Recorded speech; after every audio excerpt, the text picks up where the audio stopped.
Let's go.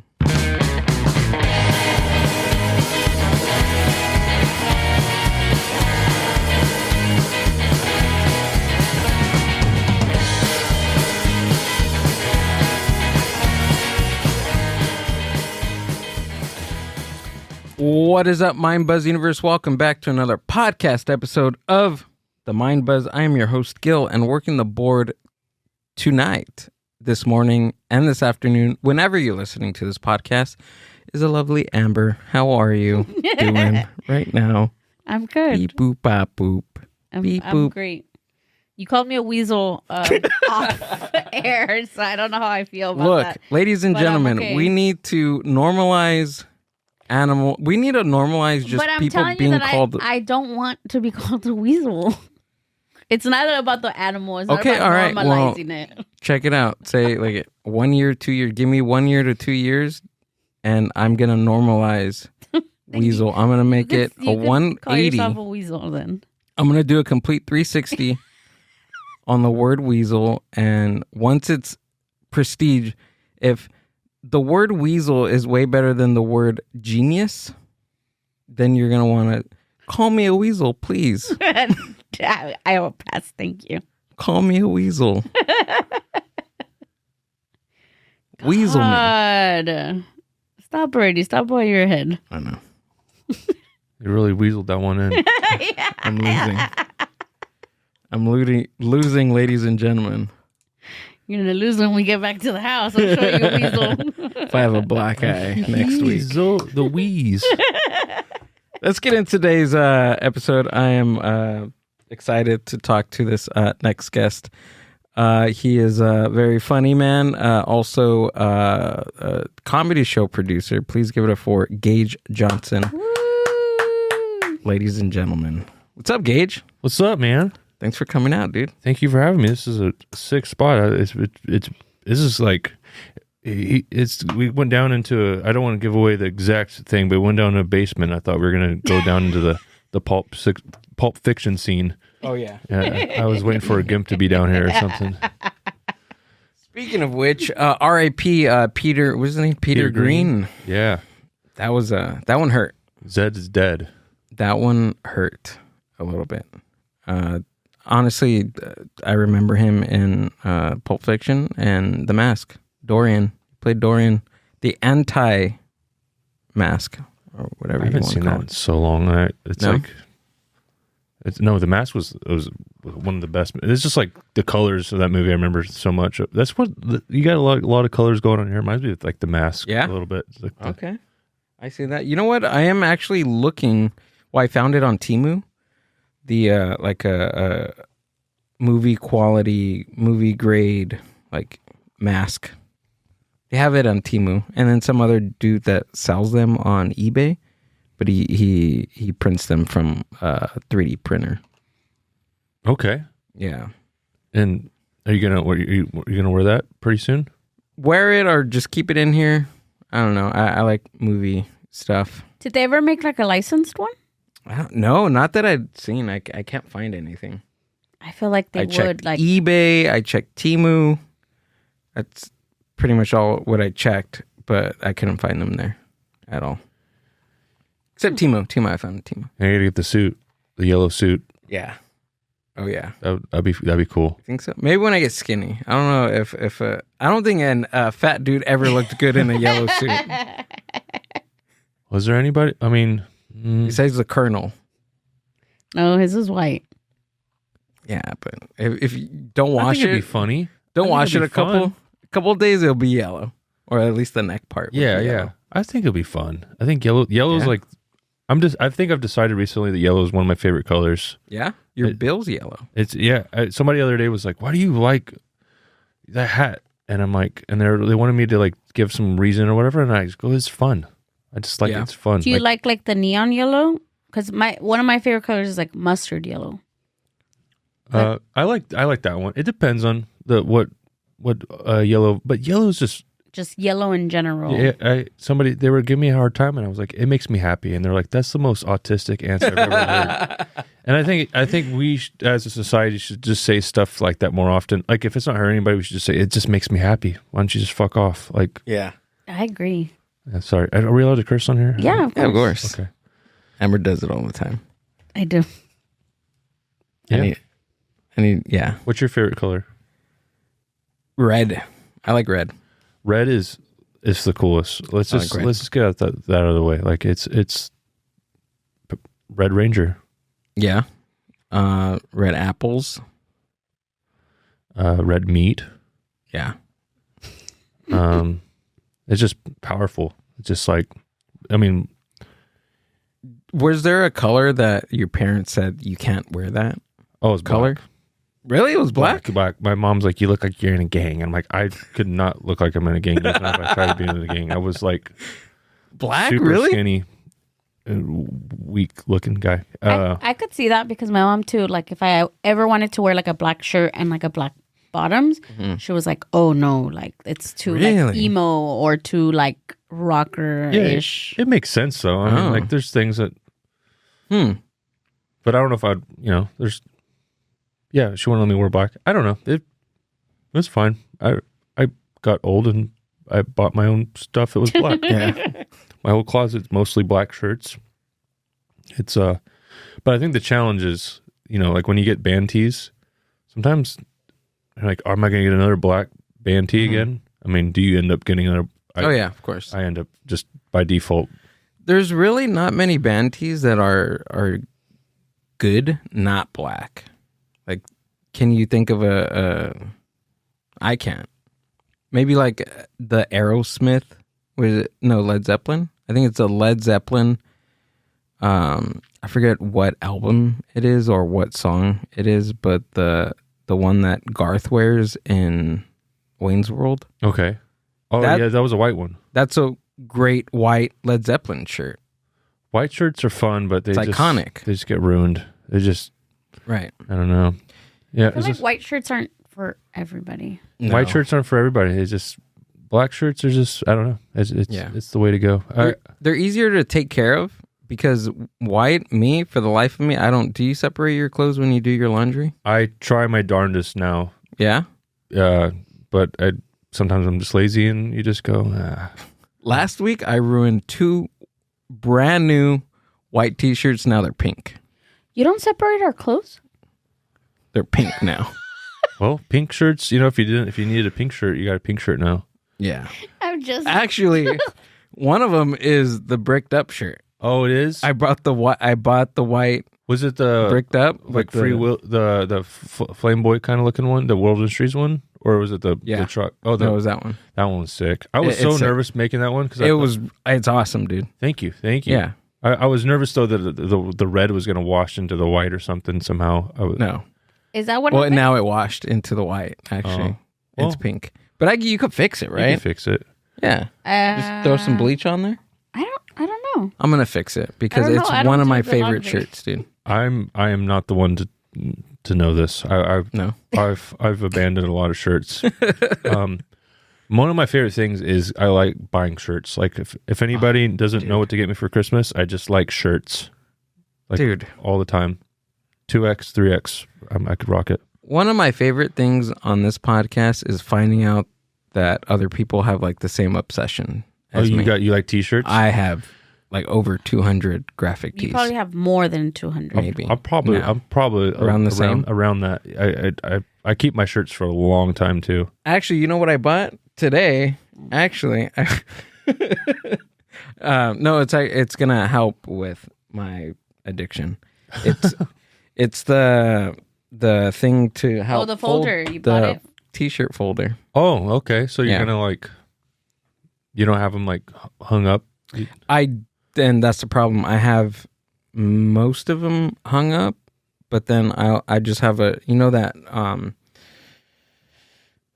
those shelves and closets, like built closets, how it just has a shelf, right? Yeah. All that is all graphic tees. So they're all hung up.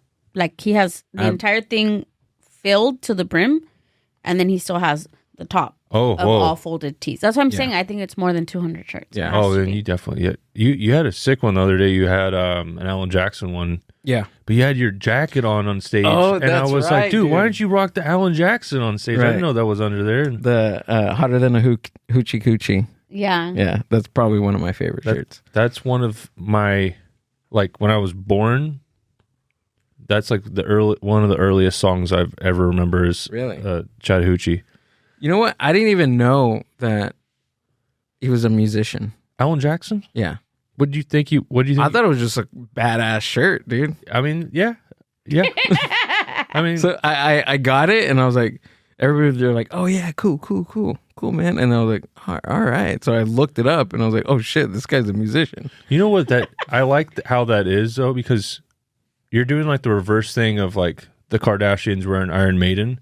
Right. You're doing like it's bringing you to the music, Yeah. Oh yeah, absolutely. and I think that's a good thing. I think Yeah. people should just wear shirts and then they go You find out. and then you find out like yeah, I think people should do that more often with shirts. I don't know. I used to be like that guy, to be like name 3 songs guy, but that's just kind of mean and it's- PTSD from that. yeah, it's lame. Yeah. It's lame to be that guy. It's like, cool, you like that or you found out about that, and I think it actually is bringing cultures together. Like there was this black dude the other day wearing an Iron Maiden shirt, and we hit it off.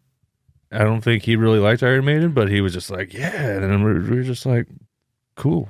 Unless you get into that weird, awkward conversation of, so I wore a Voodoo Glow Skulls tee to an open mic, and I think I've seen him like a bunch of times, but if I'm not really into the band like really really hardcore, it's hard for me to really remember songs like by name. And Did somebody pull that card on you? they did. Oh, that's not nice. Well, I was it's there. it's like it all goes out the window when somebody asks you.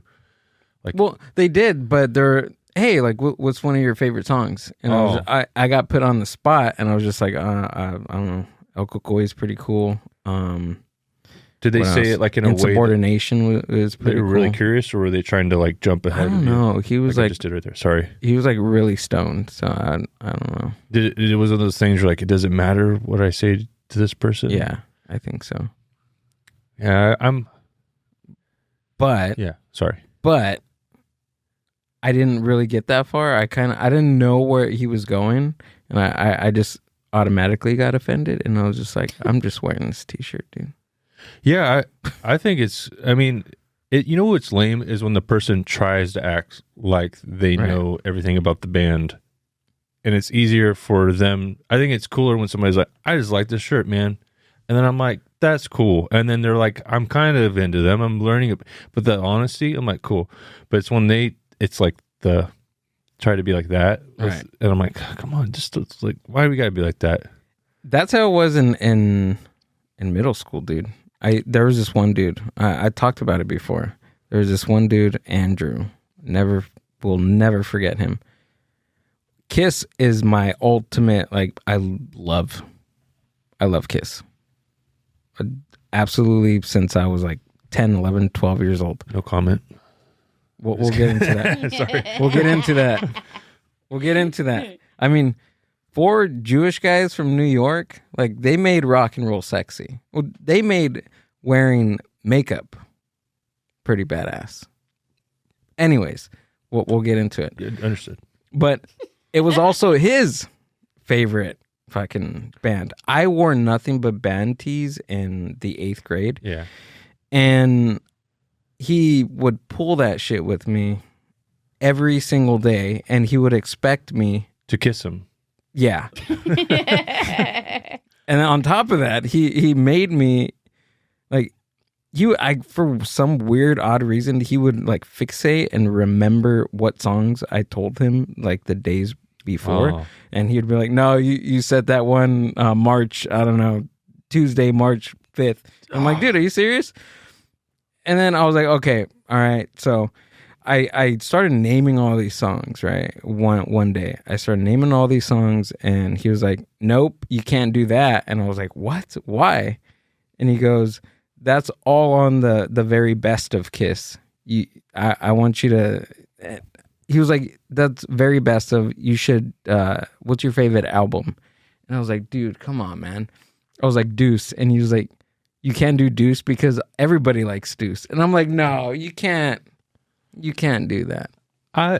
You can't. He just wanted to pick on me. He just wanted to pick on you. It sounds like he wanted a friend to talk about Kiss with, and then he maybe wanted to kiss somebody. I think I'm just still gonna go for that angle. But yeah, I had that too with like when I would skate with a bunch of kids when I was younger. I was like, have you seen the movie Mid-90s? It's okay. Yeah. I think so. This kid skates with like. Don't say you have it if you haven't. I think so. Oh, Sounds you familiar. haven't? Quiz him now. Now you haven't? Oh, you can't say that? No, I'm just kidding. Is it skateboards or is it rollerblades? I'm thinking of Brink. Never mind. Great movie. Great movie. Right. Wait, is it the one? How old is that movie? It's like From the mid-90s. No, it's like 7 years old, I think. Yeah, it's the one where like the kids are skating and then there's like a younger kid. Yeah. Oh! Yeah, we just watched it. just not watched long it. ago. Yeah, okay. Yeah. So I was like that. I was a young kid like that. And I was like 7 or 8 and the kids were like 14, 15. Mm-hmm. And then they'd let me hang around with them to like an extent. And then they'd just bully me. And like, they were like, name your favorite skateboarders. And I was like, Tony Hawk, Bob Burnquist, Chad Musk. And they're like, are you going to name everybody from the Tony Hawk video game right now? I was like, yes. And they're like, that's gay. And I'm like, no, it's not. I'm like, they're on the game for a reason. Like, I don't know. I was just like, oh God, it's so lame how people are. Well, it is because, I mean, I'm going to talk about it. I don't care now. It's been quite a while, but names. No, I want to hear names. I'm not going to say names. But we did an episode one time and we knew somebody that it was like the ultimate like gatekeeper, of comedy or no, just of things in general. Like he thought like he likes a band. And, I'll go ahead and say it. Psychobilly. Yeah, like he likes a genre. Well, that's what psychobilly fans do. It's just they got to keep. I'm just kidding. I know you guys. You know what? It really is. It really is. But I think I challenged one dude that was saying, "Oh, we got to keep it underground." And I was like, "Well, dude, what do you want? Do you want the scene? It's dead. To die? Psychobilly is completely like it's on its last like days." And it's because of that. Because there's so many like adult now that when we were younger and now are adults, and they still make it like their entire personality and they want to gatekeep it for just them. And to have someone, a kid now, like a younger kid, wear a shirt or, pump their hair or something, it's like, no, you're a freaking like poser. You're a poser. And it's like it's Poser not letting anybody into the scene and letting the scene continue to grow because they just like cut it off at that. And I think that's what happens when there's people that are like that, like oh, what's your favorite band, or oh, I know it more, and why are you wearing that shirt? And it's like you're kind of like limiting people to actually want to go out and listen to these genres or see a certain movie. Like who the fuck cares? Like you're a big fan and you're a grown man and you probably work at like Home Depot or something, and it's insane that you're gatekeeping psychobilly. It's like chill out. Okay, cool, good for you. But then I think of it on a deeper level, like my psychology and adult brain, and I think like maybe for that person, that's something that they've always had and has always been a constant. Yeah. And changing it up is scary. It's something that they don't know that is going to continue. And when there's no constant, people freak out and react like that. They'd rather see it die off than share it to people and it's and like have it change and evolve. Yeah. It's the kid with the toy that doesn't want to share the toy. Yeah. And it's basically you're asking them to change their way of thinking about something that they really care about, which is identity, and people don't want to change their identity. Yeah, or it's like hard. All they have, and then they're like, "Oh, this is accessible to you," and it's like this shouldn't be. they're like, that's why I went and picked the weirdest genre I could pick is psychobilly. I'm just kidding. No, it is pretty weird. I like That's why I like it. There's a band I like. I mean, I don't know if this could rockabilly is different than psychobilly. I'm more. It's a sub genre. Tiger Army's rockabilly. That's not psychobilly, is it? Get me Well, started. don't. No, let me. It's like a sincere question. I No, it's I don't know, dude. It's such a weird. Everybody yeah. in the scene likes it, but like secretly. I like Tiger Army. Is Tiger Army like are they the two Because they're poppy kind guys? of they kind of Yeah. like sold out at some point. So then it wasn't like cool to like It wasn't cool to anymore like because them. you were like, no, they're on the radio. They're not cool. Yeah. But then you secretly are at home. Like, But it's dumb, and is stupid. everybody knows this because Tiger Army is one of those bands that people listen to, and they start listening to all the other underground stuff. Yeah, it's just like a gateway drug, but like in a good gateway version. Like, Yeah. I mean, like that's how like people. You know what I always think is funny is when there's like, not to get too off topic, but like when pop punk people like pop punk's kind of like got its like more niche bands, and then they start talking badly about Blink-182, and I'm like, we wouldn't be standing here if I'm like. You don't like the other band that has 3 chords that invented these kind of chords or whatever, or like made them like in the stratosphere for everybody. Like, so it's in that concept Right. as well. yeah. I think it's gosh, that's so. I'm too old for that shit. Yeah, that's how we feel. I've recently got into like pop punk, like within the past like I don't know, like year, 2 years. Mm. Pretty cool. It's fun. I like fun. I mean, I don't know. Like, well, I was gonna say, circling back to the band thing of like being a teenager. It's like there was a kid in I think I've told the story before, but there's on the bus, and we're like friends now. We're adults, and we talk to each other here and there.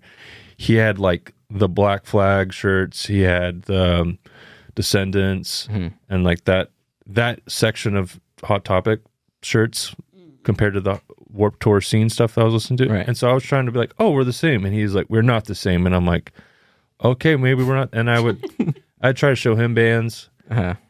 And for the longest time, all those bands with those logos, like Descendants, Black Flag, Bad Brains, I'm just like, I almost felt like I was not allowed to listen to them because somebody told me I was not allowed to listen. Like I was never cool enough. And then one day I just like found out a lot of those bands suck. No, I'm just kidding. No, I love the Descendants. I actually really got into them recently, or the last like few years. But I don't know, dude. Just share music with people, and like, Yeah. How much happier would we be? we would be so much. I think it would be. It's cooler to do that. And it's cooler to just give thumbs up to people sometimes instead of Like my music, my taste in music is like all over the fucking place. Like imagine if I just stayed in one genre. Like that it's not possible. Amber's one of those memes where you see like, oh, my playlists hanging around with each other, and it's just like a whole bunch of like chunty kids hanging out with like a rocker kid with like a kid with a mohawk. Yeah, it's and like it's some everywhere. emo girl or whatever. But I've never made my music my identity, you know, and I don't know, maybe for me it was easy to be able to separate myself from those two because I like so many different genres. Because at my school, I grew up here in Paramount, and it's predominantly like Latino, population, but it's like Spanish music type of like norteño banda, like that type of people. So yeah, dude. I might get the door locked on me. Is it like the bum bum bum? Yeah, bum? It's like the Pirates of the Caribbean kind of sounding. Yeah, like that, like that type. So it's like that. It was that type of, and I love that music now, but at that time there was only like a handful of like what they would call like rockers, you know, and that's who I would go hang out with. But then I could go home and I could listen to that music, and I was like somewhere in the middle. So I never really identified with any freaking person there because it was like so mixed up. But yes, that's I mean, yeah, just listen to what I do.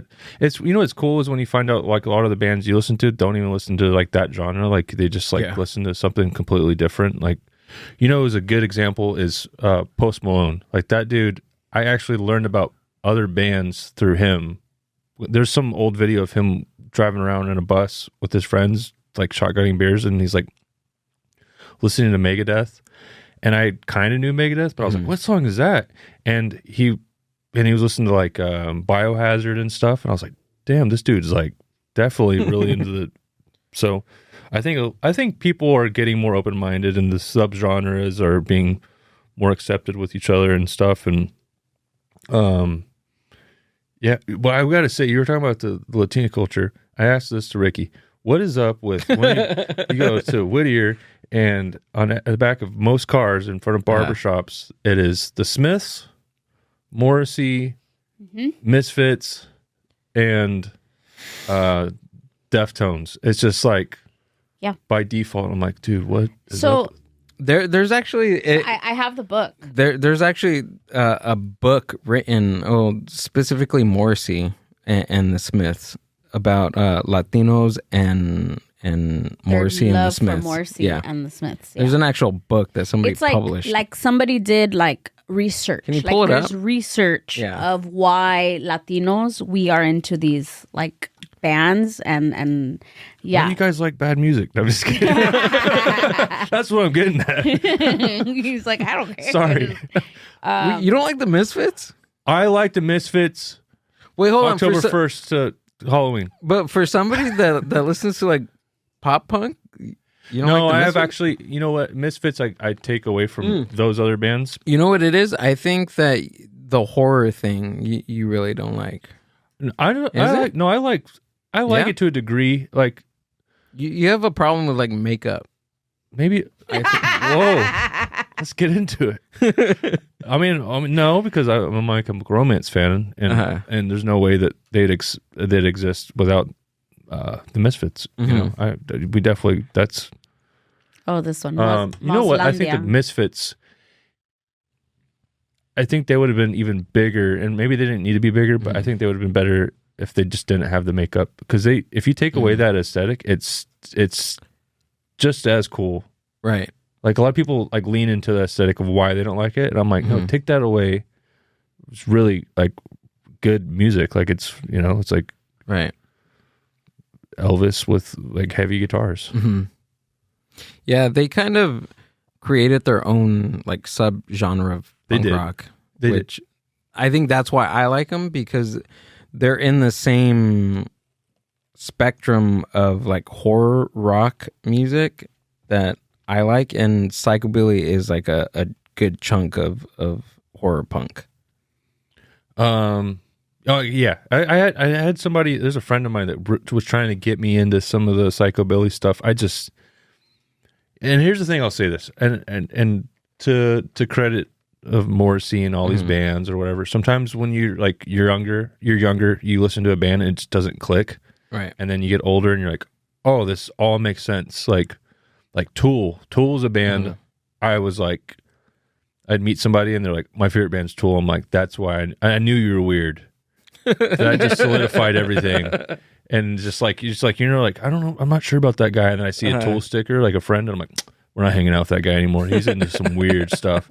But now I got to say Tool is one of the best bands. Like they're amazing live and nothing like them. But it clicked later on. What is the book called? So the book is called... This is a book, dude. This one. So it's called Moslandia. So Moslandia. Right? So this is what, and it's explaining... You got to bring it in the studio. We have to read it. I have to read it. So it's explaining, right, why we're like the Latino culture is so connected to them. So I kind of looked up a little bit of why, and it makes sense, and this is what they explain. So they're saying that like a lot of Morrissey fans that are Mexican, they identify with Morrissey because of his like music and how like romantic but sad it is, and that's a lot of Mexican music is mostly even though you hear it and it sounds upbeat, but it's mostly if you understand the lyrics, it's a lot of it's about heartbreak and being vulnerable like and girl- crying. Kind of croony, kind of in a Right. way. Like Girlfriend in a Coma, like just take the lyrics out of it and listen to it instrumental. Like it's a pretty uppity, poppy tune. And you throw in the lyrics in there, it's like, dude, your girlfriend's dying. Well, that's like, pop punk. It sounds like they're at the beach sometimes, but then you listen to you read the lyrics, like, oh, that's dark. Absolutely. Yeah.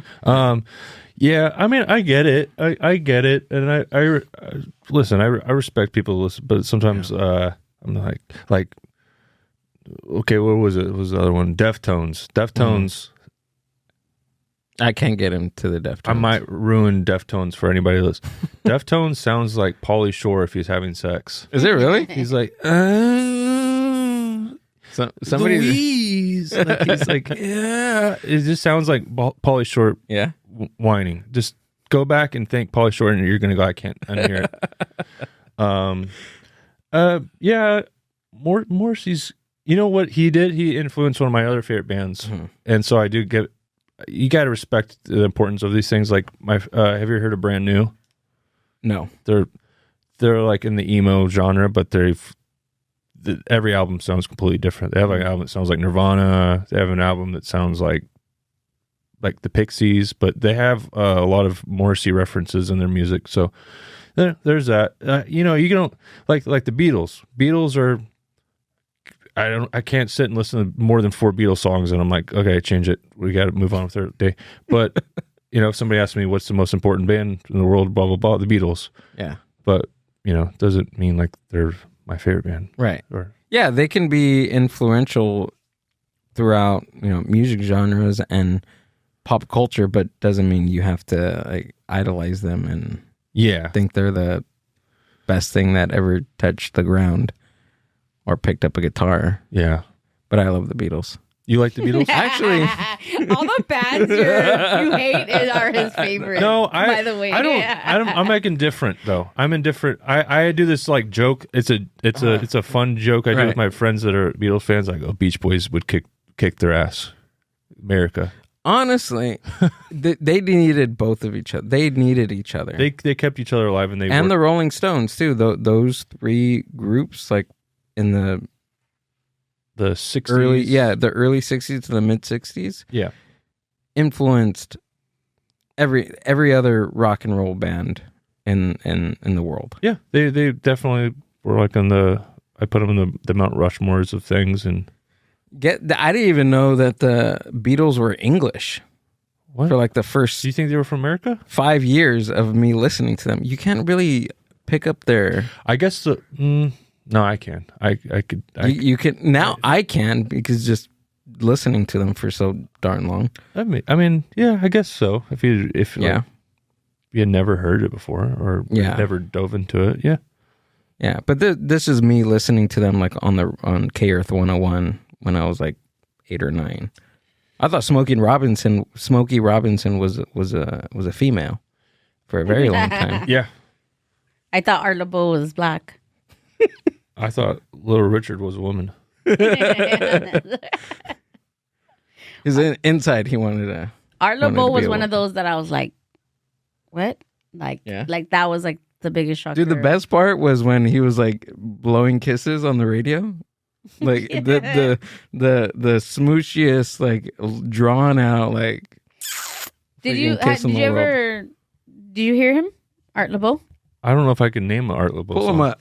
So Art LeBeau, he was a DJ, like a disc jockey. like a disc jockey on the radio. Wait, I'm so sorry. Go ahead. I think I know exactly who this is. Yeah, so Art LeBeau is like a disc jockey. But back in the day, he was like an announcer and did shows and stuff like that. But he always worked with like Motown. That's what we need. We need a big portrait of Art LeBeau in here. But he got really famous here in like LA and like East LA area because again, Latinos have this big tie with like oldies. So then he started being the disc jockey for this radio station. And then he would do, I'll put the segment right now, but he would do a segment where you could call in and give like a dedication. and the majority of the time the dedications were Was like a love- people like a loved one, but like, oh, this goes out to la la la. This goes out to Puppet from your girl. Yeah, or, I know Blanca. I have heard this, and Yeah. they do recordings of like old ones, right? Sometimes I know this is kind of crazy. I'm from Whittier. Yeah. I don't say Are you really? I was born in Whittier, but when I go to Whittier, people are like, "You're not from Whittier." So I'm aware of that. But You know, Whittier and Friendly Hills are different, right? in which way? What do you mean? Like, There's two different Yeah, sides of right. Whittier. Is that what you're saying? Are you from Friendly Hills or Whittier? I didn't live in Whittier. Oh, okay, got it. But I was born in Whittier. But my mom grew up in Whittier. Okay, cool. And so, but she was like one of the only. There wasn't that many white people in Whittier at the high school at that time, and so she would tell me about, all this kind of music. And so I think she did show me this guy. I grew up listening to, and I didn't understand it until later, like the American Graffiti soundtrack, and then like I'm like, lowrider guys listen to this, like gangster dudes listen, and then I'm like, oh, this is kind of a badass thing, and so I got really into. I did get into that for a good minute, like Nice. that kind of. I do. I understand. I get the culture of it now. Yeah. See again, where Mexicans are romantics. You guys, We want to feel. It's something about feeling sad without actually like not having to be sad. Like I remember That's how we being like 6 years old and like singing like the most emotional fucking heartbreak song, and I was 6. Like, who broke my heart? Nobody. But there's something about feeling the music, and I think that's why like Morrissey and like oldies and all that, like there's something about that connection, because in Spanish music, again, it sounds like a lot is going on, but the lyrics are very, very much so emotional. It's, I don't know what it is. do you think ska music is just white, like La Bamba? Like what La Bamba is for Mexicans? like that, the trumpets and stuff. I think that's what like Mighty Body Boss Tones is for like guys in Boston. It's like it's almost like kind of the same if you listen to it. They got all the same instruments. Yeah, I can see that. Because especially in banda, because it's always on the upbeat. Same thing with ska music. It's always on the anda. You know what I'm saying? Yeah. No. I'm trying to. Can you repeat that again? So is ska music? Ska is like that trumpet, like skateboarding music. Yeah. I love ska. Okay, but you're correlating it with what? With the like banda music? Yeah. It's kind of like da da da da da. It's kind of the same. Yeah, I could see that. And I'm explaining. So I'm explaining why it sounds similar, because typically in music, the note is always on the first beat. In ska music, it's on the second beat. So like 1 and 2 and 3 and 4. Regular music is on the 1. And in ska, it's on the and. So 1 and. And that's You know what I'm saying? banda music. And that's banda too. And it's also polka. Polka music too is always it's on the upbeat as well. Who listens to polka? Like that, I just found out about that. But like, what? That's like. Well, there's Mexican polkas. Yeah. And they're still very much so popular. But like, it's a huge thing. But I just like it's kind of an odd thing. John Candy got me into polka. Candy. Do you see I think Jack Black did a movie where he was a polka king. Did he really? Yeah. And that's like, awesome. And I'm like, what genre is this? And I was like, almost 30. It's just crazy how you could, you know what? I'll tell you something that sounded the same for me for a long time. Like the radio, I thought these were all the same people. Have you heard of Rush? Yeah. Mm-hmm. And then have you ever heard of Melissa Etheridge? Mm-hmm.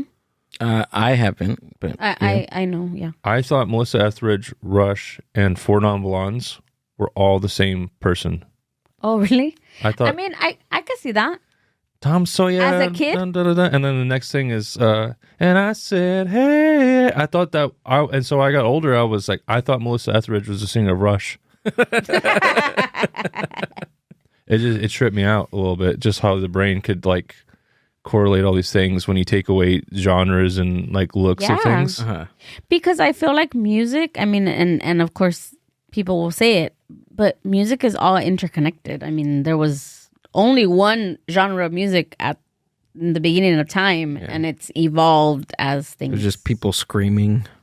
Going by. Dude, we started with metal. It was just primal. Buenas tardes, buenas noches. This is Y con su gran amigo Jesse Pérez y sus compadres. so this is like a Mexican polka. Can you hear it?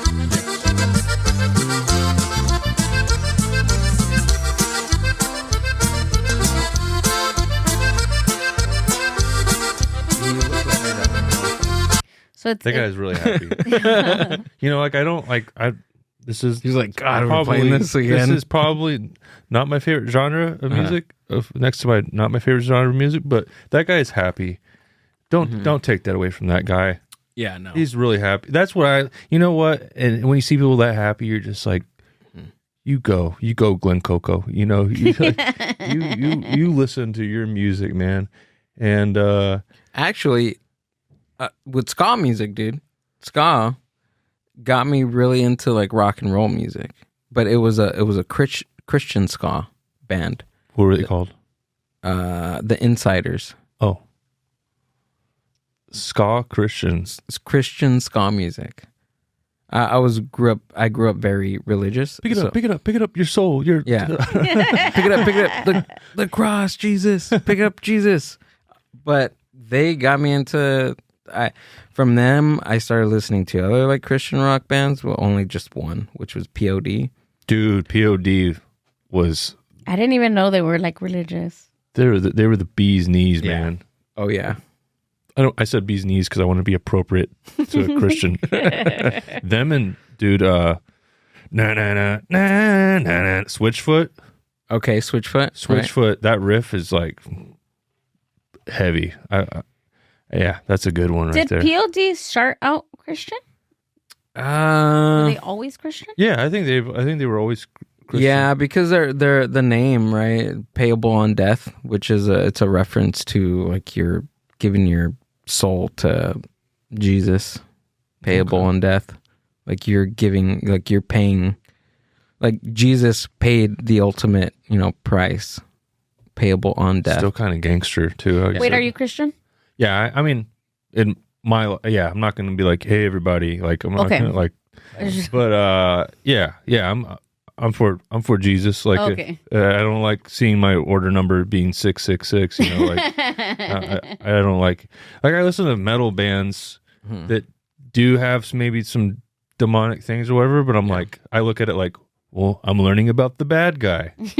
Don't be like the bad guy. Got it. And then I'm like, yeah, J-Man's he's the coolest. I don't know. I don't really talk about this kind of stuff. We don't have to. I just wanted to know.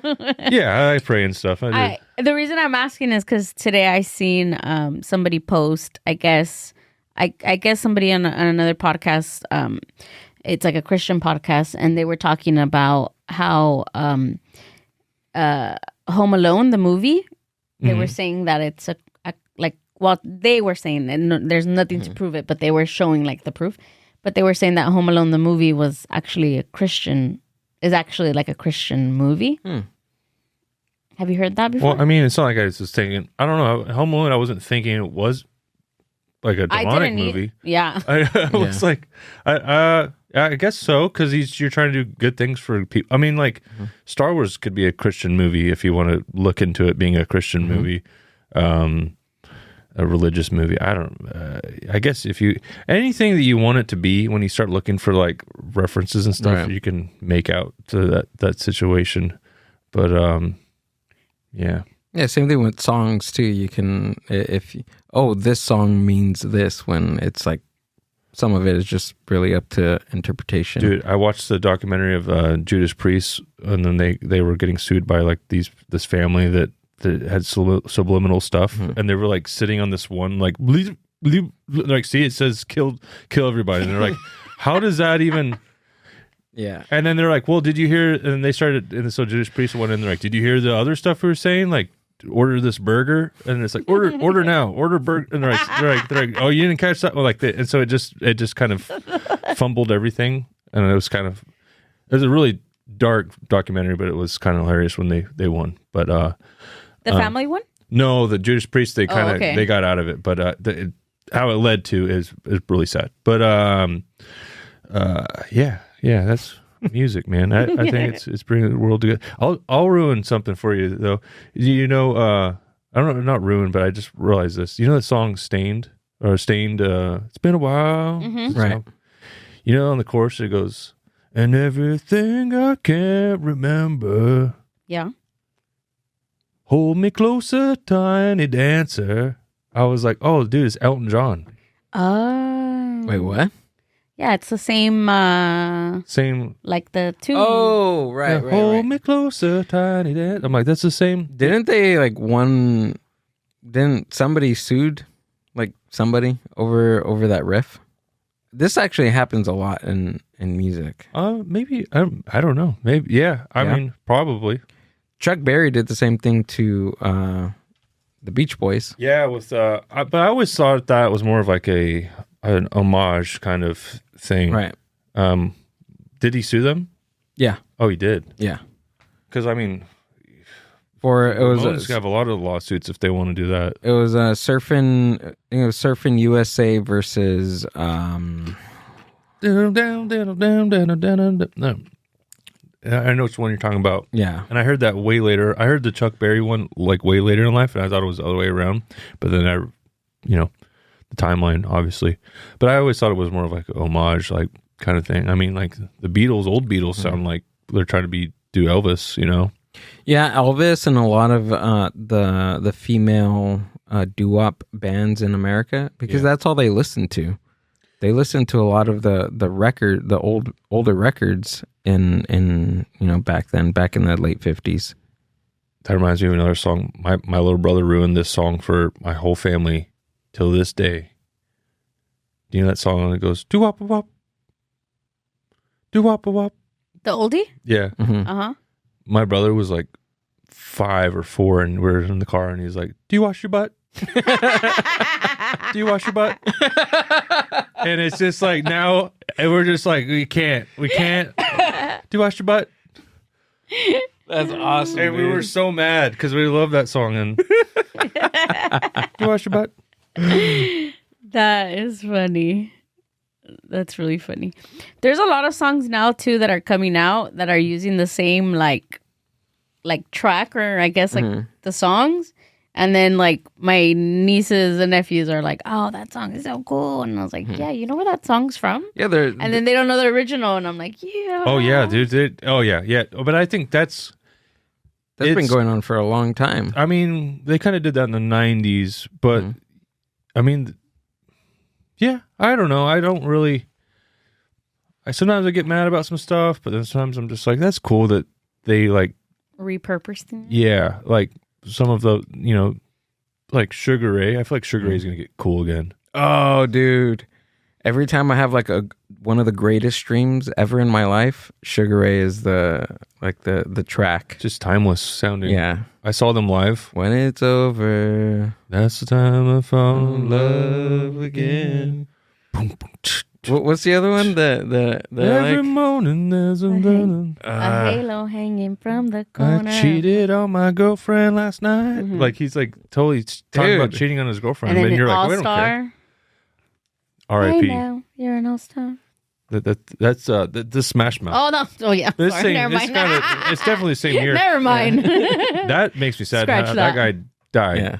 And I'm like, dude, he's not an all-star anymore. No. He died. Well, That's right. Sugar Ray is over here, and then Yeah, I put them all in the same place. they're yeah. you're right.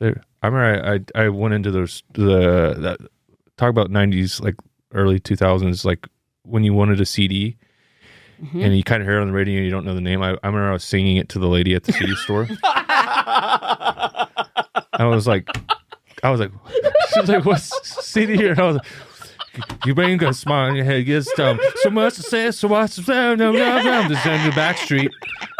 She's like, I know exactly. The lady's like, oh yeah, okay. Yeah. Okay, you don't have to sing anymore. My parents are standing behind me. Maybe that's why you know what I'm worried about if you went on a bigger scale? I'm worried about the future of comedy, stand-up comedy, because kids are so so in their computers and everything and their laptop, but like they don't know what it's and like. And they want like no eye contact with anybody. They're just like, they're just don't like look at me. So self-contained that I'm like, we didn't have it bad, but we had to do stuff like that, like going into a CD store and be like, we had to put ourselves out there to get what we wanted, You didn't have to do that. You just type around on a computer and figure it out. And you know what? I didn't even think about that.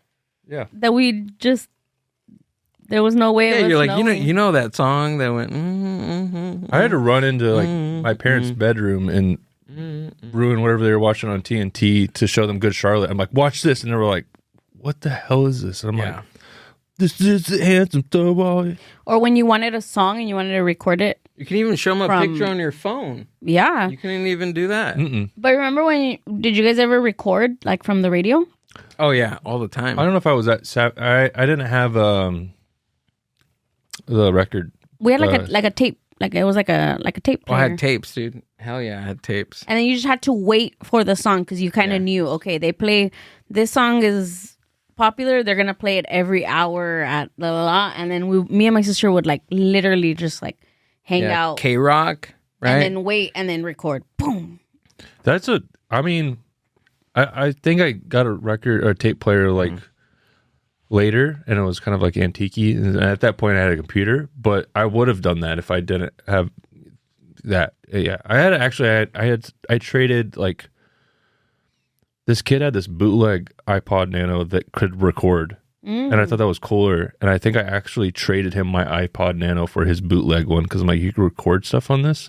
And I was like playing guitar at the time, but I would record stuff on like TV right. instead of, I don't know. Did you ever remember? I was just thinking about that, and then you were talking about Sugar Ray. Do you remember Nano? They were called Nano clips. Little one? It was a little one, yeah. It was like a little thing. It was before like the iPod. The iPods came out and all that.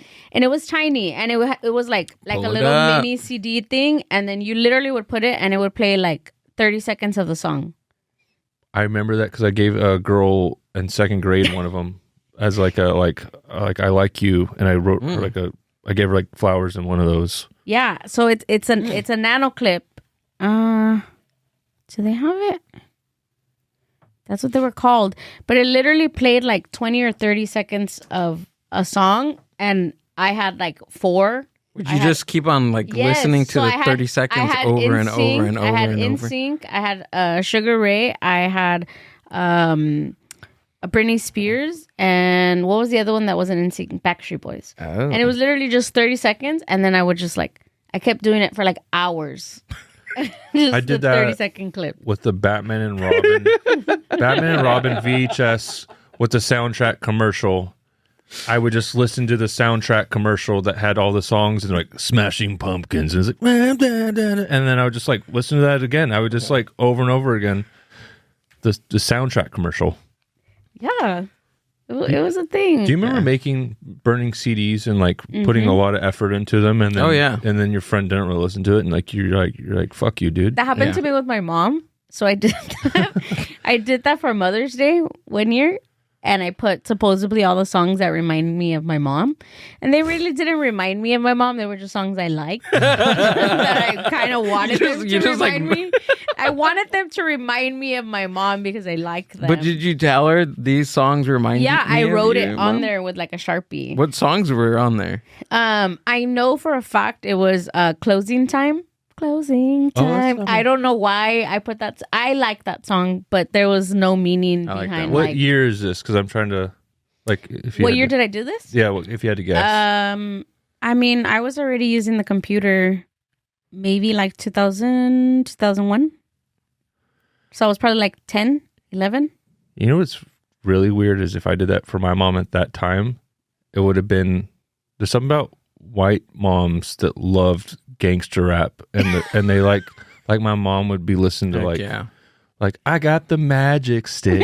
I know. And I'm like singing it with my mom in the passenger seat, and my mom's like, she's all like, yeah. She's like, yeah. And I'm just like, oh, God. That's probably what I'm like, Mom, I made this CD for you. It's Magic Stick. And P-I-M-P. She would have been like, no, I made it for my mom. And then I remember that. Do you guys remember that sometimes like towards more time had passed, but they would sell like decals that you could put over the CD. And this one was like pink, and then I wrote like on there like songs that remind me of Mom. And then I remember gifting it to her, and she was like, oh, thanks. And I in my brain thought like she's gonna bump this 24/7. She probably played it like once and then put it away. Like she still has it somewhere. Does she? I was a little hard. I was gonna ask you if she still had it because we need it back. Tell her you need it back. She has all her I want to CDs, listen to so that it's somewhere. That's always fun, finding old big CDs and either giving yourself props or like, oh, I can't believe you thought that was a good idea. Oh, it wasn't called nano clips. It was called hit clips. Yeah, hit clips. I was like, why can't I find it? I remember, I remember McDonald's would have some that they'd sell. They did like a promo. Boys. Yeah, this one, look. So I had that one exactly. I wonder if I could. So that's why I started collecting hit clips. If you're not familiar with them, this came out in 2000. And you would collect these microchips that would play a minute worth of low fidelity music, typically the hottest pop songs of that time. You would pop it into your hit clips player and have one earbud on like a 12-inch fixed cable. And this was the best portable digital media player at that time, and probably still to this day. I know a lot of people will complain that it's only 1 minute worth of a song. Okay, one but minute. if you play it 2 or 3 times back to back, it's like listening to the full song anyway. Man. The length would go for half a song. Yeah. And well, if you like punk rock, that's like a whole album. Yeah, you could do It's a great song. Yeah, you could definitely do half an album. And I thought it was cool, and I would clip it real high because then the earbud would fall out. Because it was really short. Just clip it on your ear. Yeah. Can you imagine, like, there's like, there had to have been, it's like understandable because we're like children, but there was probably at some point grown men going to the gym with those. With the hit clip. With a hit clip. Yeah. And they're like, I'll be home later. And they're like, and it's like. They kept having to push. It's been a while since I've gone, and like, I got to restart it. It's been a while. Yeah. I think that's why that, like, part of the song is so ingrained in us because that's all we listen to. Yeah. I mean, and I think now it's like, now that what's ruining and what's good for the music industry, and people say this, is like, you can find exactly what you want to find and find 100 versions of that on the internet now. But there was nothing like when you were a kid, like cultural overnight sensations, like just like taking over, like Britney Spears. Like it was just like, maybe it was kind of gross that the music industry was like feeding us what they wanted to, but it was like powerful, you know? Right. Like it was like, oh, this is what's going on now. Right. Like there was times where like musicians or music would be able to at least change the dial within a culture. Now you can't. There's too much stuff going on. There's too much going on, and it there's never going to be. Film was the same way also. Yeah. Oh yeah. Movies don't do shit anymore. But just the feeling of like walking into like a Tower Records. Like I've said this over and over, and she's passed away like 20 years ago, but one of my cousin's wife, she used to gift me, every time she would gift me anything was a Tower Records gift card. Oh. And it was like I just knew my birthday was coming and I was going to go to Tower Records. You know, Christmas was coming and I was going to go to Tower Records. Like, because that's what she used to like to gift me was Tower Records. And it was like this like whole experience of getting there and looking. And again, like not even really knowing who the artist is or finding new just finding an album that looks cool. Yeah. Right? Or like a T-shirt that looks really cool. You just buy the T-shirt and you're like, oh. Well, that was the thing too, is when you bought a CD and you know, 14, 15 bucks, 16 bucks, maybe 20 bucks sometimes, you're like, maybe you didn't like it at first. And you're like, I'm going to listen to this over and over again. I'm going to get my 15 bucks worth. Yeah. Right? And dude, that's what it was. It was just like, you listen to it from front to back. You're like, oh, this album sucks, but we're in for it. And it was based off like, covers. I remember, but then you get a CD and there was like ones you just like, I remember when my aunt bought me Limp Bizkit hot dog flavored water, chocolate starfish, hot dog flavored water, the one with Roland on it and everything. And I was like 7, but it was the censored one. Mm-hmm. And I listened to that over and over, and I would go to school and I had a backwards hat and I'd go like hide in the field and listen to it with like, I just thought it was so cool. And then I got caught. You had a CD player? I had my Walkman. Mm-hmm, the Walkman. I got caught and my principal was like, all right, what's inside this thing? And I was like, it says Limp Bizkit, but I burned Backstreet Boys over it. And he was like, okay, I'm going to listen to it. And I was like, okay, give it a go. And he put my headphones on and listened to it in front of me. And it's just like, yeah. And I was just like, and he's like, that's not, I'm like, okay. And it just turned into this whole thing, dude. Like my teacher did the speech the next day. He's like, if you bring, and he wasn't pointing at me. He was like, if you bring this trash into my class, you're done for. Like, he's like, you bring Toby Keith, you bring Bono. Like, and he's like, I was like, well, okay. Like, this is random. But, and then I was like 20 something when I actually heard the real version of Limp Bizkit because I was so used to the skips. Right. I'm like, whoa, there's a lot of there's words. But that was like the This cool is a deluxe thing. version. Or even like I remember it wasn't my Walkman, it was my sister's. My sister's like 5. She's 5 years older than I am. And like me clipping it to my pants and then going in the front yard and like walking back and forth listening to it, and then it would like skip because it shouldn't have been like clipped sideways. Yeah. And then when I got a little older and I got gifted one, my dad bought me one that was like a skip proof, like it had came out and it was like supposedly it wouldn't like skip. That shit skipped all the time, but I was like, oh, I'm so cool, like, and I would just go to the front yard, and I thought like I was like this adult, like just listening to my music, like, and now I just like I don't know, I feel like it's still fun to do that. I think it's still fun whenever an album comes out. I get in my car and I'll turn it on and drive or make a thing about it, like. Oh, to listen like to a full-on album, like concept album. Like I'm like, I'll go get not even just like any album, like just if it comes out or something. I'm like, I'm gonna go get some coffee or something and just drive. Oh, that's cool. It's fun. It's little simple things like that. We went to Japan 3 years ago. Oh wow! And we were looking for records. We collect a lot of vinyl, and we're like, yeah, let's go. And that's something we like when we travel to buy.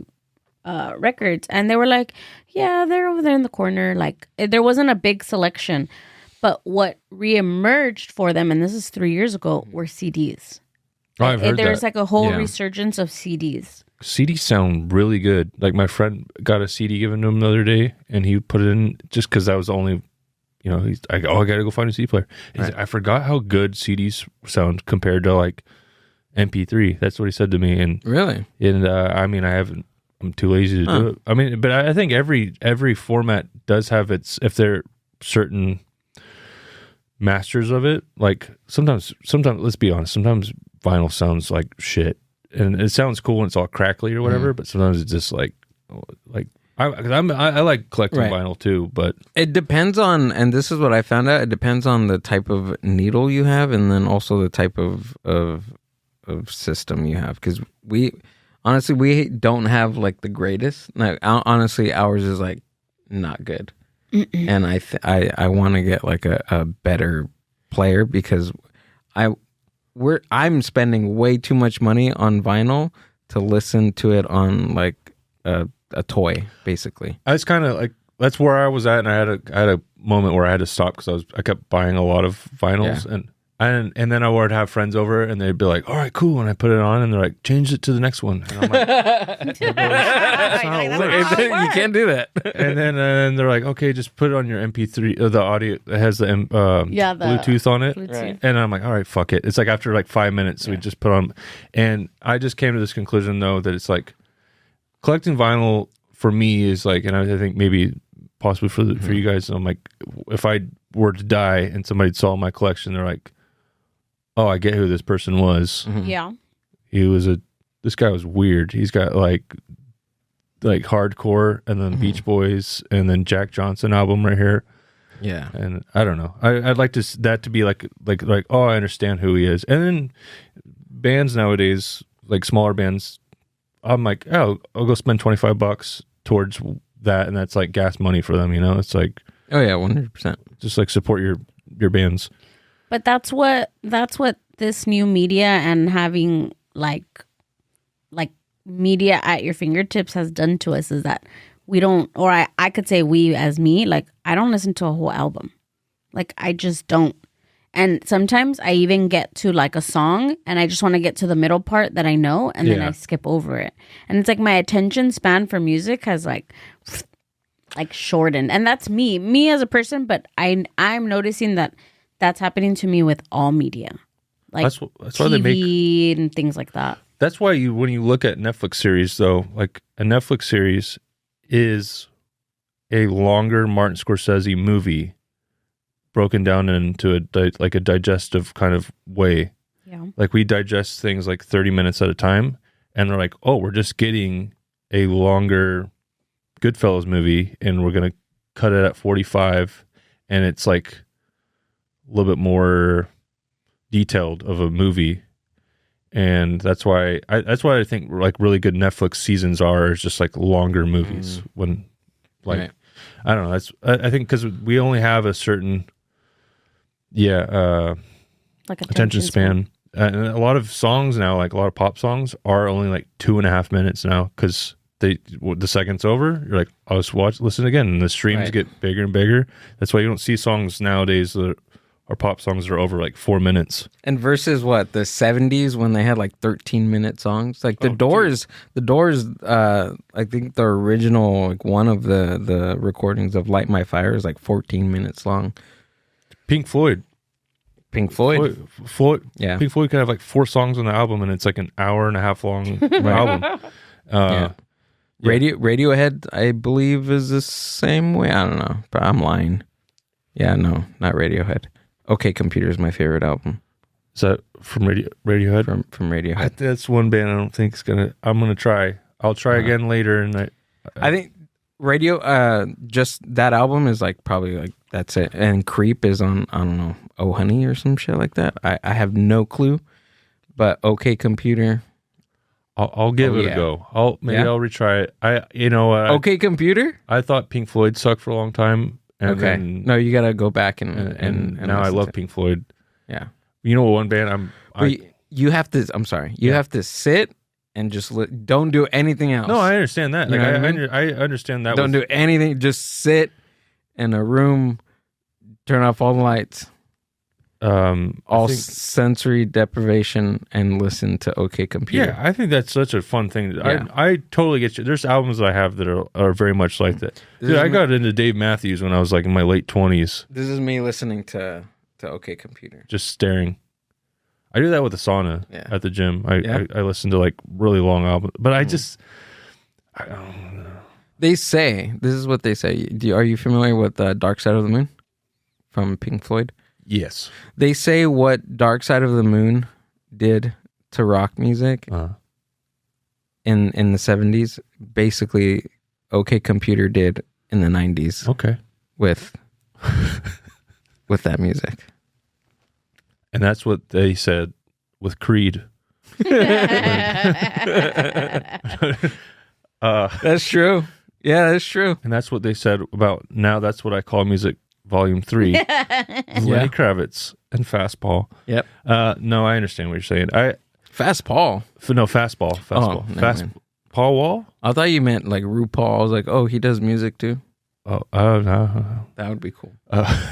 I listen to them. Do they still make those now? That's what I call music. They do. They do, huh? They're like What on is like that? volume It's like 100 and something. 200. Oh yeah, No, that's what I call shitty music. right. And it was like Or all Kids the Bop? hits. You remember Bop. Kids Bop? Mm-hmm. That was cool. They need to do a Kids Bop, but like They still do Ramon Ayala. in Kids Bop. Spanish. Yeah. Don't they have that? No. Make it Not bop, kids bop. That's some wet ass bop. Or Uh-huh. wet. I don't know. No, I think they did do her They do- song they do? in the Oh. Kids Bop. Oh, that's awesome. Not really. It's Yeah, like look I at don't that. know if we need that, but No, we need it. We need it. This culture needs it. yeah, I don't know. I think everybody should give some things a go, and some things it just you could just say it sucks. I don't know. And it's okay if you can say it sucks, but and then you like it, and everybody's got their stuff. Everybody's The comedy special is cool, right? But have you ever heard comedy on an album, like on a vinyl album? I can't get into that. No, really? I have Really? a few. I have Steve Martin. I think I have some other ones. I'm just gonna say we do comedy, and I there's hours I love of comedy. I can't sit through specials anymore. I give it like 15 get minutes. I watch them now. I mean, working at where I work, I've seen thousands of shows. Right. So now it's like I watch it as like game tape. Like I'll watch a comedian maybe I don't really even like anymore, and I'm like I just want to see what the culture is listening to and what's like. Are you talking about like now? Like Now comics some now? old stuff. I've gone back and listened to some Carlin and stuff, and I don't know, man. I there's really rare that something like gets me to like laugh out loud anymore, and then when it does, I'm like it's really seldom. Most time I'm just like, oh, that was good. Oh, that was funny what he just did right there. I don't know. Is there anything that you listened to recently that you're just like floored by? Right now, well, last week it was Paul Mooney's Race. It was one of his first like live albums that he recorded, and I fucking hilarious, dude. I didn't even know Paul Mooney did stand up. Really? I knew he was from SNL and he did some movies, right? Yeah, he was one of like Richard Pryor's writers on most. I want to say like at least 85 to 90%. Paul Mooney. I'm thinking Kyle Mooney. I'm sorry. Okay. Who's Paul Mooney? I want to see a picture. I will know Really? instantly if I'm sorry. I'm drawing a blank right now. Pull up Paul Mooney. He was in, well, most recently he did Dave Chappelle's Negro Damas, and he did Ask a Black I've Guy. seen this guy. Right. Yeah, he died. Yeah, yes, he just died a few. Mm-hmm. I've seen him on documentaries. Yeah. Definitely not Kyle Mooney. So he wrote for Richard Pryor. He wrote for he was like Richard Pryor's like right hand man. Wrote some of his jokes. He wrote on he's like huge in the like back in the 70s, especially with Richard Pryor. Yeah, seeing him now, I'm like, oh, I forgot the guy's name, but his face to it, he was very important at that time. Yeah, I'll have to check it out. Yeah, Pretty funny. It's his delivery. It's so raw. It's so true. It's unbelievable. Like he's probably one like a comedian that I can actually really like listen to and really laugh out loud because it's his delivery, just the way he's saying it. It's amazing. I'm always down for what. Try it. I mean, Yeah, I'll give it a go. He's not for everyone. Is he the OK Computer of? No. No. You have not to at all. really listen. You have to sit down and just listen to Paul All right, Mooney. let's get something out of the way real quick. Uh-huh. Are you one of the guys that's like you got to see Fight Club more than once to really understand? I don't know. No, I'm more of you have to read the book to I'm not doing really that. listen They to have the a audio. movie of it though now. Listen to the audiobook. Dude, I'm a nerd. No, I get it. I'm a nerd too. I respect the nerdiness of things and Right. and but we got to say that that was a long opening conversation with people for a good minute was, oh, you've never seen Fight Club? Oh, And then you're like, chill out, dude. yeah. Have you ever seen Heavyweights? Have you ever, and then, have you ever seen Heavyweights? I've never I seen love Heavyweights. Yes, you have. it. I have. Yes. When Heavyweights is the one that they go to fat camp. Ben Stiller. did we watch it? Yeah. I can't Have remember. you I ever guess seen I did. D2 Mighty Ducks? Oh yeah. Cinema. Heavyweights is, Chef's Kiss. Yeah. yeah. You've had to have I watched can't it. remember. That their family ships them off to fat camp, and then Ben Stiller's one of the counselors. No? I can't remember. 50 First Dates. Oh yeah, of course. You know what? That's one of the movies that I don't know why I couldn't finish What? watching. Yeah, Cat Two Face. Did you keep forgetting? I did. What was it? I'm just I was kidding. like, I saw it in theater, so maybe that's why. There's some, I don't know. That's maybe more nostalgic for me. I'm not, I We saw, have to convince her every day that she likes 50 First Dates. yes. Yeah, every day. That's my mission in life. In the morning, honey, you That's funny. That's funny. Tattoo Face. That was great. Moolah. I mean, Rob Schneider was in that movie was amazing. Oh, I thought Rob Schneider. Oh, you don't like Rob Schneider? No, he was amazing. Oh, I thought you were saying Yeah. he was, No, he was great. He was He was great. like, not in the Kamehameha. Yeah. didn't he get canceled recently? His daughter doesn't talk to him either. They're good. Everybody's, Yeah? He's, I think he's selling out everywhere. Got it. He's still going to be in Grown Ups 3. They're making a Grown Ups 3? Probably. Oh.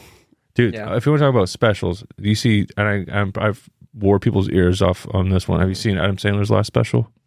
That's what is it? He did in like a small theater, right? Yeah, Adam Sandler, I Love You. Yeah, it was fucking awesome. It's just like, that's what, I think everybody thinks they have to write comedy a certain way, or they have to be doing this, or this is, don't do that. And I was like, this is just funny. I'm enjoying life. Yeah. I'm watching this. It's a show, dude. Like, it's not just him out there telling jokes. Like, it's him telling jokes. He has music. Like, he's writing music. And it's kind of for like it. a sub kind of story almost Right. when it's starting the thing. It just made me, sometimes you get into comedy and it's like listening to the same music over and over again. You're like, I'm not really enjoying this right now. Is there something that could throw me a curveball or something? And maybe Paul Mooney might do that for me later on or something. But that special was good. I don't know. There's just so much G chord with comedy right now on some stuff. I'm like, I get it. And especially when you watch like big, huge comedians, you're like, Hold on. Before you listen to Paul Mooney, I probably wouldn't listen to it like loud in your car. oh, is it like, It's very racy. well, I mean, I grew up on Delirious and Raw and Yeah. so I'm It's not- like think of Paul Richard, like his act, yeah. but Paul Mooney's like hard, like he's in there, dude. Do you ever go back and watch like old Robin Williams? I just got one of his albums. I forgot what album it is, but I'm right now. I'm in the I guess I'm in like the realm of. So I'm right now. I'm picking like one comic, like Kind of going through their like see their right. So I'm reading a book of theirs, and then I'm also like trying to listen and watch some of their work. Like the whole time, I'm kind of like taking in their book. yeah. And Same. I did that with Paul Mooney. I read his autobiography, and then I kind of just listened to like his albums and watched a seeing couple of his clips. process over the, have you ever watched old Louis C.K.? Mm-mm. Dude, it is day and night. He was doing like almost like Jim Carrey impressions, Really? like making weird funny voices. He had hair, and then he got divorced, and his t-shirts just turned black overnight, and he Yeah. was just like, yeah, we're all gonna die. Like it's just Whoa. like God's not real, kind of like. I started listening or watching his TV show. Oh, Louis? Louis? Yes. Yeah. One of the best shows. I got it on his website. I downloaded it, and I've been Because it's not. watching it. Yeah, you can't get anywhere else except for that. Yeah, I think that's a really good one too. And the Crashing was a good one. Oh, dude, Pete Holmes. I just watched. I read Pete Holmes his book. Oh, yeah, Yeah, it's it's super good. Like it's really good. he's gonna be at the Bray Improv this weekend. To listen to it, because he's reading it. And Okay. Yeah. Like the audio. the audiobook is cool because he reads it. He also like it's so funny when he'll like tell a joke and like he'll laugh at a joke and I'm like, oh, this is fucking awesome. Like just I feel like he's reading it to me. There's a video of him somewhere breaking down an old set of his where he's bombing and he's breaking down why he's bombing. And I'm like, what really bummed me out was I didn't think he was bombing. And then I'm like, oh man, what am I in for? I was just like, I don't know. I would love to see him live, dude. He That would be is amazing live he? because he goes in and out of the set and does he reminds me of that like local. I'm gonna give a shout out to him. Loved him. Mario Rodriguez. Mm-hmm. Mario Rodriguez does the thing where he goes in and out of his set in crowd work and stuff. And I just think that's like really awesome. Like it's just ad libs and stuff. And yeah, but Pete Holmes does that too. And yeah. I'm trying to think who else is like amazing live. Tim Dillon's amazing. Tight 45, just like no fat on the set. Like, I don't know. I don't like seeing sets go way too long. We're like, you guys want me to stick around longer?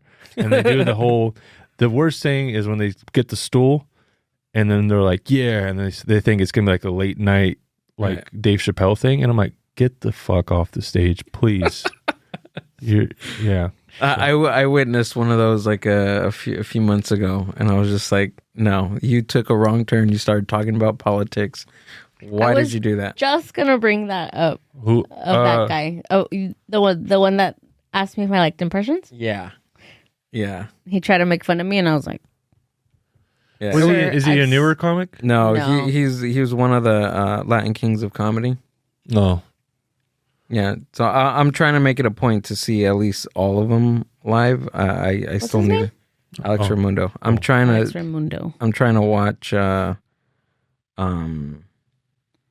George Lopez. He's the only one that I need. Oh, George Lopez and Cheech Marine. He got like I need really to see them. drunk, and then like he was doing good. I mean, I was. It was a really good show, but just towards the end, It got like weird in the middle. He started like bringing in politics, and then it was just like around the time, like kind of at the beginning of the year, you know, everybody's like, and then I think he lives like in Kentucky or something, right? Like he lives kind of, but anyways, it just wasn't the room for it because it was a predominantly like Latinos and everybody was kind of like, but he thought he was like killing it and like, that everybody was gonna like fist pump him for like, and it was like, get off the fucking stage. Like people like booed him at some point, and then he called me out at some point. I'm not scared to sit in the front because I'm just like I'm used to being around, you know, comedians and going to things, and I'm just like the CD store and singing the songs. Like, you know, what are you gonna do? Like, you're not gonna embarrass me. Like, I don't give a fuck what you say. Like, and I get it that it's an act, and sometimes they need to pick on people or they need to like. So I understand that aspect of things. And sometimes, like a lot of times, I'm always smiling or like, hey, like I know you're nervous. I'm gonna reassure you, you know, that you're doing a good job. Yeah. But with him, there was a point that I kind of fell off, and I was just kind of like, I guess, sitting there staring at him. I was still enjoying myself, but I wasn't like. You were just kind of like, am I still here? Is this still? Yeah, like I was just like, oh, okay. And then he like picked me out of the crowd, and he's like, hey, ma'am, and I'm like, yeah. Or he asked us first, like how long we had been together. We said, and then he's like, hey, ma'am, do you like impressions? And I was like, sure. Like I already knew this guy's gonna fucking say something about me or things like that. And then I was like, yeah, you know. And then everybody starts laughing, and then he's like, all right, I'm gonna do an impression. And then he's like he like looked at me. No one else can look at me, but you guys can see me. But he like looked at me, and then he just went like, he's like, that's you right now at a comedy show. And in my head, like, yeah. So for people that can't see me, he did like a neutral face, and it was me not enjoying myself. And part of me, like that snarky part, wanted to be like, well, yeah, bitch, then be funny. And then maybe I'll laugh. But I'm not that person. But internally, like my, like what I really want to say. But it wasn't even that. I had laughed. I was laughing It's like through we a were show. full. We did it. We had our time. We had our. I'm full right now. And I don't know if it's because he had me like right in his view that he kept looking at me to like reassure himself that people were laughing, and then at some point I didn't, and then he made it a point to like, and I didn't care because I'm like. Well, he saw you in the corner, and like sometimes it happens when you have like you kind of lean into somebody and like that, Right. like oh, that guy's still smiling. Okay, I'm being rooted for, and then the second you turn on them, then you start turning on the people that are like supporting you. Like I don't know, it's just like it's delicate thing with making fun of and then losing the crowd and being. I've done it. I've lost. I've been at open mics, and open mics are very difficult, and you try to do crowd work, and then people are like, we're not here for that. It's a free dive bar show. What do you think about that? What do you think about comics doing crowd work at an open mic? I think I call it the bat belt. It's like you got to learn all these different skills. You got to learn, and maybe you might not use it in a showcase, but it's like I've done it, or I tried it. I've stretched this way or that way, and it's a fucking open mic. I don't know. Like if you feel like that urge to do it, then do it. And I think everybody should try it. I don't think everybody needs to do crowd work every single time they go up and start. It's like do your set. It's a cool skill to have, but it's not like everybody needs to do crowd work or Right. And I feel like as a spectator, I feel like crowd work sometimes is very repetitive. Like it's kind of the same questions. Where are you guys from? How long have you guys been together? Like, those things where it's cool and there could come a funny like joke from it because you never know who you're asking. But sometimes I'm like, okay. But that's just me being tainted of like going to a lot of shows and open mic. Yeah, you start figuring out what you like, and like there's like just like how everybody's going to Matt Rife shows because that's all they want to see is like this crowd work, and they want to be asked where they work at and how long they've been with their wife or husband. It's like, and then I go and I want to see like I almost like semi one-man show kind of stuff where it's like really deep stuff, and like I guess where Louis is right now, where he's like doing some like really deep issues and stuff, and it maybe does get the crowd a little like, oh shit, like we're gonna go there, and then you find out it's gonna be safe and it's gonna be funny, and yeah. Do you think that crowd work opens like the floor to people like interacting and talking, like people that like, I mean, I've been to shows where the comic's up there and they say something and then they yell from their seat, and then they yell again and things like that. Do you think that like doing crowd work is kind of like that opening for people to feel like they have the right to like interact or like blurt things out? No, or I mean, not unless, necessarily. no. If you're not getting called upon, then there's no, or it's not what. That's not what it. I don't know. But every comic's differently. So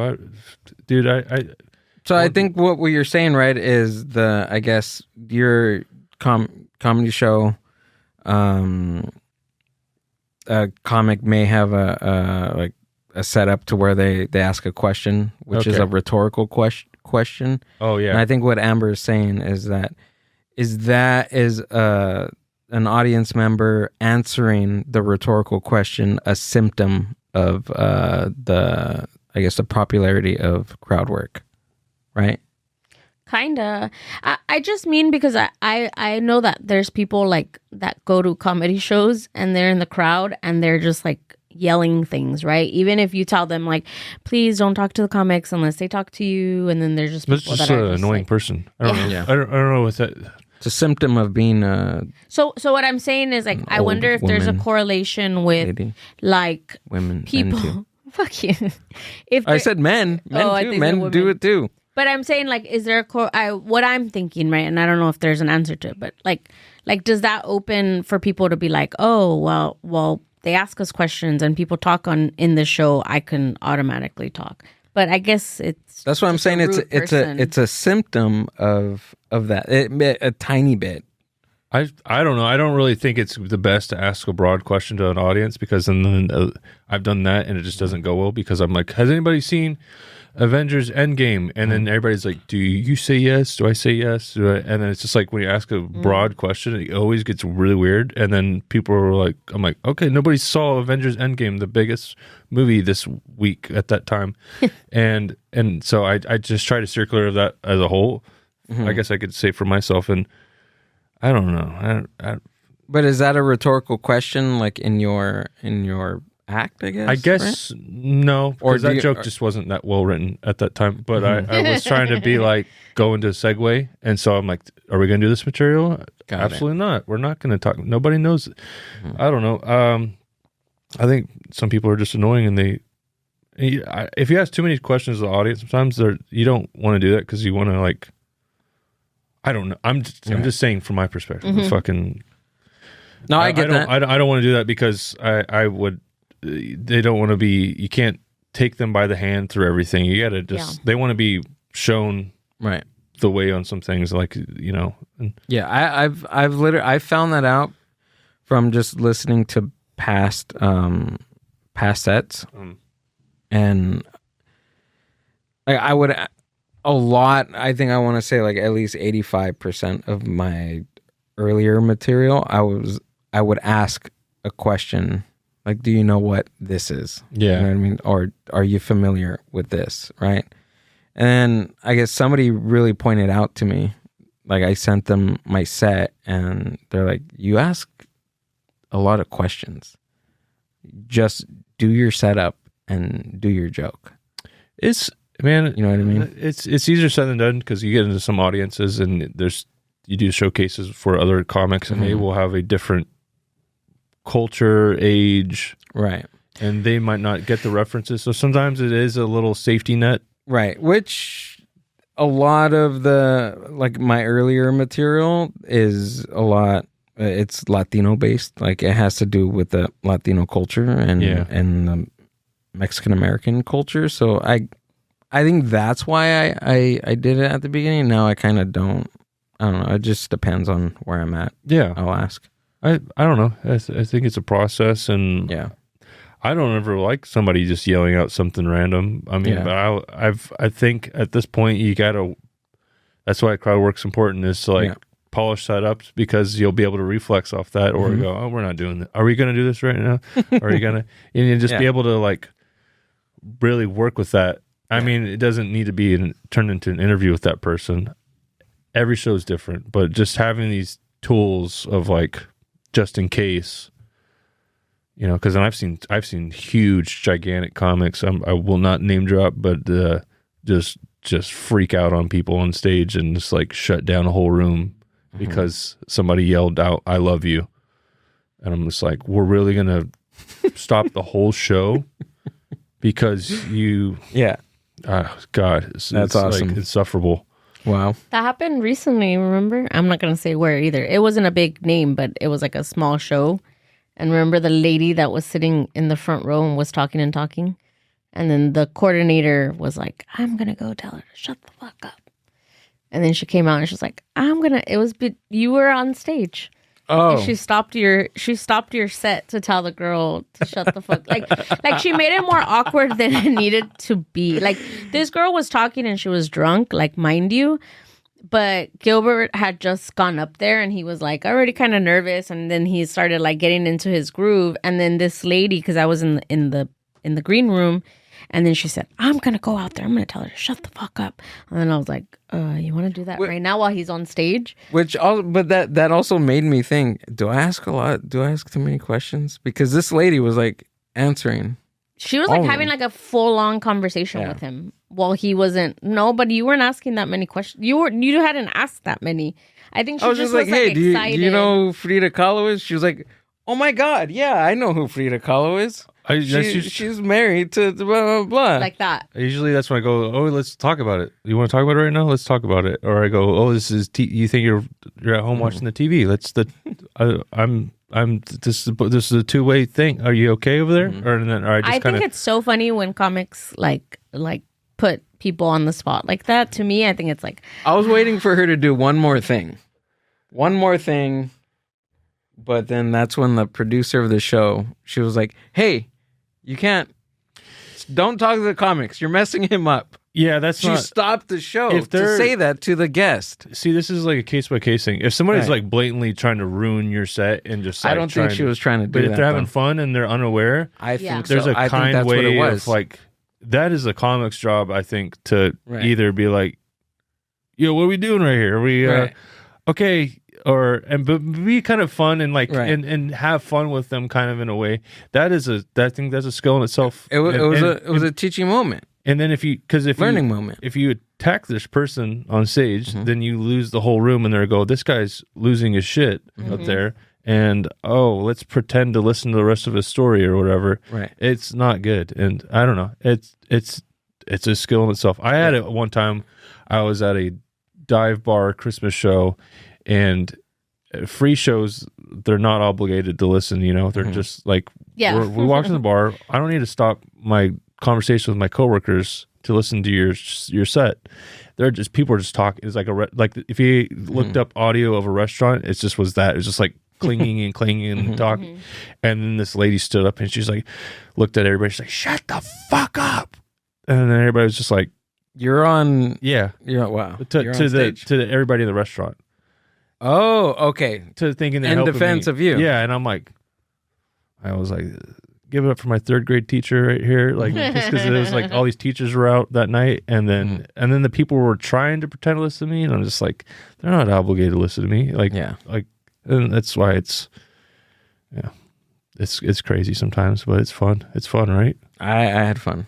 That was that was one of the better sets out of the night, which was there was two shows back to back. Oh. and the first one that happened at the first one, which I'm glad it happened at the first one because it was fun. You just kind of got all the cobwebs out for the night, and Right. Well, broke the ice for that was- yourself. right? But that was kind of weird. That You she never did know that. what you're gonna get, man. It was fun. It's funny. It's Yeah. fun to just ride the wave, and that's why, like, I've learned that with comedy, and it started becoming more fun in the process. I mean, there's bad habits that you could develop, but it's like, I call it when sometimes it's not going to work out for you. It's just not like you did. Like, sometimes I've done sets where I'm like, I did the lines perfectly, the beats and the timing, Right. everything the way, and they're just not giving a shit. Yeah. I start having fun with it, as I call it falling with style, like Buzz Lightyear. I'm just like, we're going down. Let's have fun and look good as we're doing this. And it's not, it ends up not being a bomb. Yeah, So, dude. Yeah. I don't know how you guys do it. By the way, thank you for putting me up at the Improv. Oh, dude, that few was weeks ago. awesome. That was so much fun. Thank you. I really appreciate it, dude. Dude, that was a fun thing I thought it was funny. Are we on time? Oh, good. Good. Oh, we're good. Yeah. It was so funny because I was nervous as shit on that show. It was like they gave me like a month's notice. I couldn't get a stature of a comic that I wanted for that show, and I was like, you know what? I think this is maybe an opportunity to work my longer set out. And usually I don't like doing that. I like just being tight and being maybe developed, and I'm still developing. And I was nervous as heck. And then we had some comics drop off, and then you guys showed up, and you guys were like the posse. Like, you guys were like you and Ricky showed up, and had Hype Man Ace. We're just hanging out, dude. The boys, we were really having a good time in the green room, but like not like in like a party sense. Like, we were having beers, but it was like a good Yeah, I energy. was chilling. And you guys could tell I was nervous because I was like, I'm gonna go do my longest set right now, and then I was like, I'm gonna surprise them and tell them that they're gonna be doing some time. And I remember you guys were like, it's fine, man. You're just gonna have fun. You're just gonna have fun. And then the second I told you guys were like. Like, you guys were like, shit. And then I remember I was like, kind of like, you guys are gonna, it's fine, man, just have fun. And then I like, it was kind of it was funny, but I was like, damn, I hope I didn't throw them off. No, you guys did great. Everybody did. fun. I thought it was funny because ended up being the only white guy on Yeah. the He was. He did. but, You were. yeah. yeah, that was a fun show, man, and yeah, it was great seeing you guys up there and enjoying it, and it was fun show. Yeah, it was a good time. I did. That was really a lot though. I did 40 that night, and I don't. When I said I did 40, that doesn't mean I have 40. It just was. But you never know until you go that distance of it. Right. I was sweating. I was drenched in sweat. Like I was like, even if I had the best material ever written, when you're talking with like presence past like 25 or whatever, it is like an energy drain. And so it made me change my perspective towards whatever level of comic that's gone past an hour just talking on stage. I'm like, oh, I thought that guy sucked or whatever. I'm like, he did an hour. Like he was just talking on stage for an hour. It's a whole other thing. But 40s, it's a good amount of time. It's it was to do anything. But that audience was, I loved them because they were a lot of regulars and friends and people that have been to my shows. So they were like, I could kind of feel the support to like keep going but most of the time, as you know, when you're on a show, if you got them and you're doing a 15 and you got them at 12 and you maybe aren't sure about that next 3, just get off. Like leave them hyped. The next comic's not going to be bummed or anything. They're going to be like, thank you for leaving them at a good energy instead of watering it down. But that show, I was like, I'm going to see how far we could take this. And it went well. And working on trying to do a 30-minute taping pretty soon. And oh, nice, dude. In January, and hopefully get that good quality of that. I'm not saying it's going to be like a special or anything. We'll see what happens. I might just cut it up into like clips. But we're going to try to do something again soon like that. Yeah. I really like this place, man. This is cool. You got some cool stuff here. This is an honor. You had fun, dude? I really did. Yeah. We got to get you out. Oh, yeah. Do it again, dude. Oh, yeah. Maybe Ricky, we'll bring Ricky or something. Have all 3 of us on here. Dude. Can we wear like Lucha Libre masks though? Whatever you want, dude. Whatever you want. I just feel like it'd be funny if we all 3 had Lucha Libre masks. Just sit in the dark and listen. Listen to OK Computer. Oh, okay. And I'll have a review for you next time. That'd be good. And Paul Mooney too. And Kyle Mooney. Paul Mooney. Paul Mooney. Telling you, man, it's They're life definitely changer. related. What does Kyle Mooney look like? He's a white guy. He's a Jewish guy from SNL. Oh yeah, he's related to Paul Mooney for sure. Thanks, dude. Thanks for coming up, man. Thank you. Appreciate it, buddy. Appreciate you. Tell us where we can find you, and if you have anything coming up, tell us. You got that special or thing, whatever. We'll see if it comes to fruition. Oh, it is. It's going to be January 29th in Costa Mesa. Oh, nice. We're going to be getting that promoted pretty soon. Yeah, I'm on Instagram, Gage J, TikTok. I don't know if you should follow me on TikTok. I'm still figuring out if I like TikTok. Just give me a follow. And I usually follow everybody back. And we're doing it. Hell yeah, dude. Nice. All of Gage's stuff is going to be down in the show notes. Go and check them out. If you're listening to this on Spotify, go to YouTube at Mindbuzz Podcast Network on YouTube. Subscribe, like, comment, all that good stuff. Amber, do you have anything? Nope. Alrighty. Wait, and then get me on what's the Hit Clips? Oh yeah, hit clip. I will be having my jokes being sold on Hit Clips. In 30-second intervals. Tell me what you think about this. What if, like, comics now, what if we go back to the album? Is that weird? Like they do a whole album, like a recorded album. We record just audio, Well, I mean, a lot of like a people, vinyl. It's still very much. Are they doing it now? Yeah, it's still very Oh. much a thing. I thought it was like reinventing. Oh no, it's still a thing. Is it? Oh yeah. Yeah? It's probably cooler than it has been in a good minute. No way, really? Yeah. I gotta get into that, dude. Yeah, there's like so many albums. There's probably more of those coming out than instead of people like shooting specials on YouTube and yeah. stuff. Because think about how many times you get like a good quality visual set compared to sometimes the audio is really good. That And is then- super cool. All right. Yeah. Okay, I feel a little bit comfortable doing it now. Are you gonna do something like that? You think? No, but I'm thinking of because I have Audio equipment to record. yeah. I mean, you got the whole. The mind Well, no, I'm thinking of like sets that I've done and just that are like 10 minutes, 15 minutes, and just throwing them on like my YouTube or not YouTube, but like my website or my Spotify account because of the podcast. So I mean, yeah, don't know. I guess you could do that. Yeah. I'm trying to think of like. I mean, are you satisfied with the audio? Like, I'm not saying the set. Mm-hmm. Like the set may be really good, but like, was the audio good? Audio is cool. Yeah. Okay, then I think you're good because that's been my biggest trouble for a good minute is like I will film something or I'll get like a really good set Mm-hmm. and then the quality of the video is just like Yeah. and then you get the production and then the set's kind of a shit. So Thank you. thank you. Damn, you guys are so professional.